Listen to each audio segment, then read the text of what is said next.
Các thương quyền vận tải hàng không là một bộ các quyền vận tải hàng không thương mại cấp cho các hãng hàng không của một quốc gia các đặc quyền được bay vào và hạ cánh tại một quốc gia khác.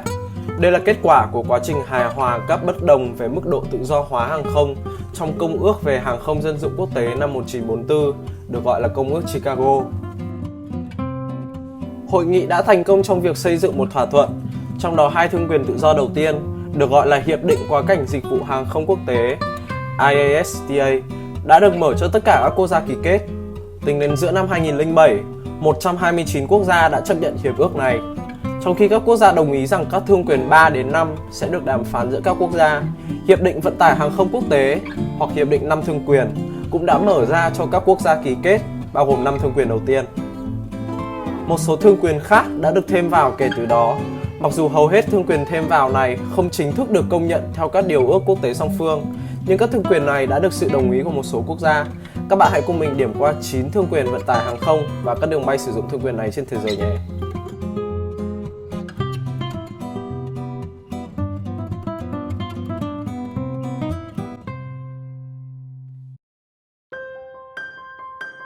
Thương quyền đầu tiên là quyền được tự do bay trên lãnh thổ của các quốc gia khi không hạ cánh. Các bạn còn nhớ Hiệp định Quá cảnh Dịch vụ Hàng không Quốc tế mình vừa nhắc tới chứ?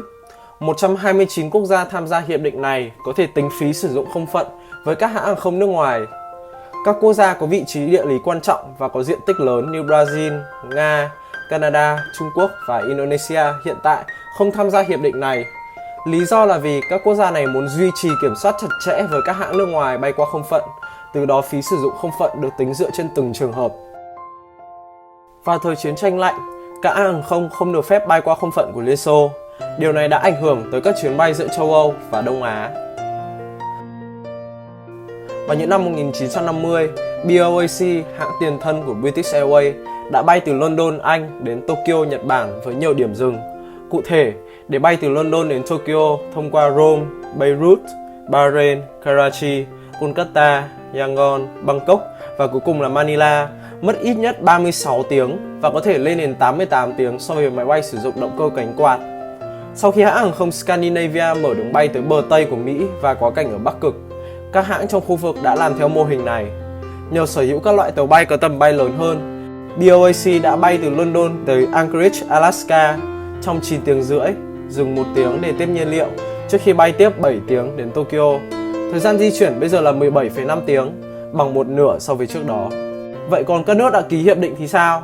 Họ được phép tính phí sử dụng không phận với các hãng hàng không nước ngoài. Ví dụ, FAA tính phí sử dụng không phận Mỹ là 60 đô cho mỗi 100 hải lý hoặc 190 km kể từ khi máy bay bay vào khu vực đất liền Mỹ kiểm soát. Ngoài ra, một mức phí thấp hơn là 24,77 đô la cho mỗi 100 hải lý hoặc 190 cây sẽ được áp dụng khi máy bay bay qua vùng biển quốc tế nằm trong không phận Mỹ.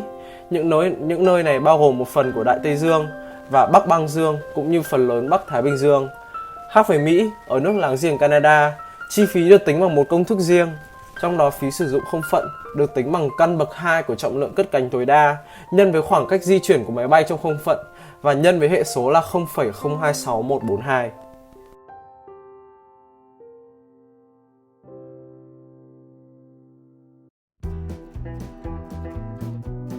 Thương quyền thứ hai là quyền được dừng kỹ thuật khi hành khách không xuống máy bay. Trường hợp này thường được áp dụng khi máy bay hạ cánh tại một quốc gia với mục đích tiếp thêm nhiên liệu hoặc bảo trì trên đường tới quốc gia thứ ba. Vì các máy bay hiện đại ngày nay có tầm bay lớn hơn, các chuyến bay chở khách sử dụng thương quyền thứ hai này ngày càng khan hiếm, nhưng khái niệm này còn phổ biến ở các chuyến bay chở hàng hóa. Dưới đây là một số ví dụ về các sân bay từng phục vụ nhiều chuyến bay thương quyền thứ hai trong quá khứ. Ví dụ điển hình nhất là hai sân bay Shannon của Ireland và Gander của Canada. Vị trí địa lý thuận lợi của hai sân bay này đã biến họ trở thành điểm dừng tiếp nhiên liệu cho các chuyến bay giữa Mỹ và châu Âu. Ngày nay, khi các máy bay có thể bay thẳng giữa hai châu lục, Shannon là điểm dừng tiếp nhiên liệu của chuyến bay mang số hiệu BA1 khởi hành từ sân bay London City đi New York của British Airways. Máy bay khai thác cho chặng bay này là một chiếc Airbus A318 với chỉ 32 ghế hạng thương gia có thể ngả phẳng 180 độ, được xếp theo cờ hình 22. Đây cũng là chuyến bay Airbus A318 dài nhất thế giới. Hành khách trên chuyến bay này sẽ làm thủ tục hải quan ở Shannon, sau đó xuống máy bay ở nhà ga nội địa tại sân bay JFK của New York. Ngày nay, các chuyến bay sử dụng thương quyền 2 trong khu vực có thể nhắc đến chặng bay Addis Ababa, Bangkok, Jakarta của hãng Ethiopian Airlines khi hành khách không được đặt vé chặng Jakarta, Bangkok, hay chặng Manila, Taipei, Amsterdam của KLM khi hành khách không được đặt vé chặng Manila, Taipei. Ngoài ra, các dòng máy bay hiện đại chưa có một tầm bay đủ lớn để có thể bay thẳng đến tất cả điểm đến từ một điểm. Do đó, các chuyến bay này sẽ phải có một điểm dừng. Chuyến bay thẳng dài nhất với một điểm dừng là từ London đi Auckland, với điểm dừng ở Los Angeles của Air New Zealand. Sau đó là chuyến bay của Air China từ Bắc Kinh đi Sao Paulo ở Brazil, với một điểm dừng ở Madrid, Tây Ban Nha. Và chuyến bay của Qantas và British Airways từ London đi Sydney với điểm dừng ở Singapore. Thương quyền thứ ba là quyền được bay từ nước của hãng không đó đến một nước khác. Ví dụ như bay Vietnam Airlines từ Hà Nội đi Tokyo hoặc bay Qatar Airways từ Doha đi Paris. Phần lớn các hãng không đều có thương quyền này. Thương quyền thứ tư đơn giản chỉ là ngược lại so với thương quyền thứ ba, khi các hãng không có quyền bay từ nước ngoài trở về nước của hãng đó. Sẽ rất là hiếm nếu một hãng không có một trong hai thương quyền trên. Thương quyền 5 là quyền của một hãng hàng không có thể vận chuyển hành khách và hàng hóa giữa hai nước ngoài trước khi quay trở lại nước của hãng đó. Các hãng hàng không thường sử dụng thương quyền 5 để khai thác các chuyến bay giữa hai điểm chưa có đường bay thẳng hoặc không cung cấp đủ số ghế để đáp ứng với nhu cầu lớn. Họ cũng có thể sử dụng thương quyền này cho các chuyến bay có một điểm dừng sử dụng thương quyền 2.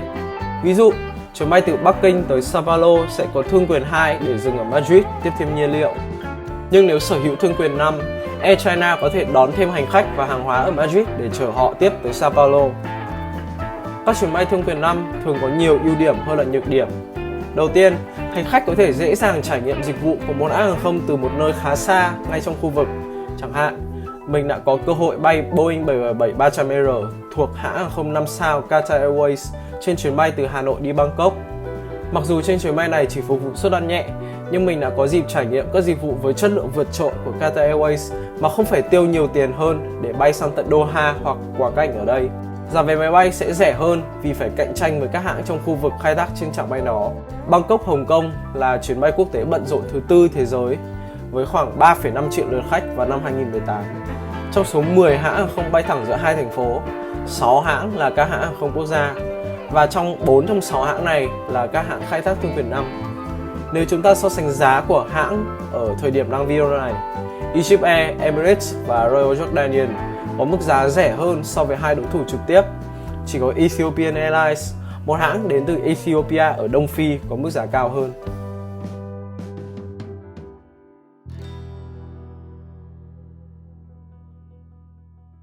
Thương quyền 6 là quyền để vận chuyển hành khách và hàng hóa từ nước thứ hai đi một nước thứ ba với một điểm dừng ở nước sở hữu hãng hàng không đó.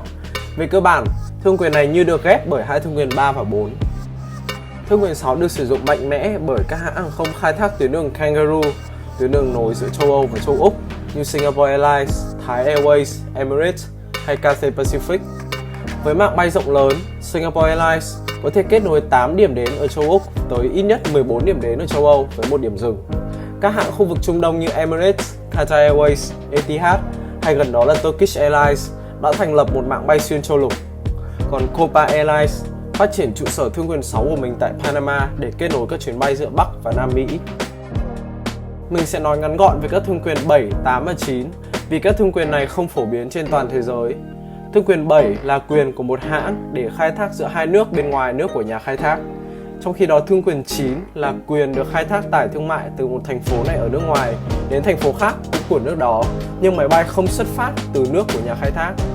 Hai thương quyền này tồn tại ở Liên minh châu Âu.